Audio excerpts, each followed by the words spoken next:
23 तारखेपासून 30 तारखेपर्यंत अवकाळी पाऊस पडलेला आहे। त्यामुळे शेतकऱ्यांनी धान कापणी केलेली आहे आणि उभं धान आहे तेही पडले, त्याचे नुकसान झालं आहे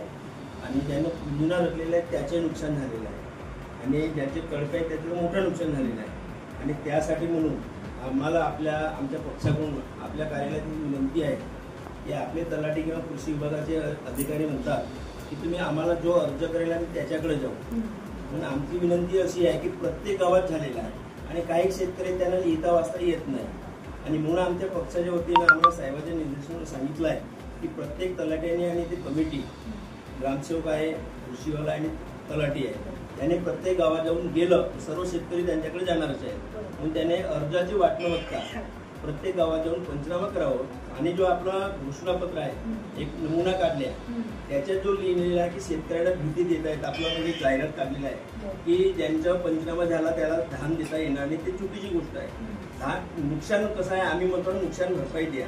म्हणजे आमचं धान आहे जसं मीही शेतकरी आहो आपणही शेतकरी आहात की धान जसं आहे तर धान पडला आहे तो आता काही का आपण त्याला आता नुकसान काही प्रमाणात नुकसान झालं आहे की आम्ही थोडी म्हणतो की 100% नुकसान झालं असं आमचं म्हणणं नाहीये, परंतु ज्याच्या कळपा गेला तर त्याची तनीस कामात येणार नाही। ज्यांनी पुंजण्याचे आता पंचनामा आपले तलाठी करत नाही तर पुंजण्यामध्ये काय असते मॅडम की ज्यांना पुंजण्या केलाय तो वरतीचा भाग येतो, अर्धा भाग जे धानाचं तणज असते आणि धान असतो तो पुरा अखरजून जातो, कोणत्या कामात येत नाही आणि तो चाराही कामात येत नाही। आणि म्हणून आमची विनंती आहे पुंजना असेल जो शेतकरी सांगतो तो किंवा कळपे असतील किंवा उभा धान असेल, मी आपल्याला व्हिडिओ पाठवले आहे, पटला धान माझ्याही शेतात मी दाखवलेला आहे की उभा धान आहे नाही कापला किती कसं पडलेला आहे, तो कापताही येत नाही, तो नुकसान झालेला आहे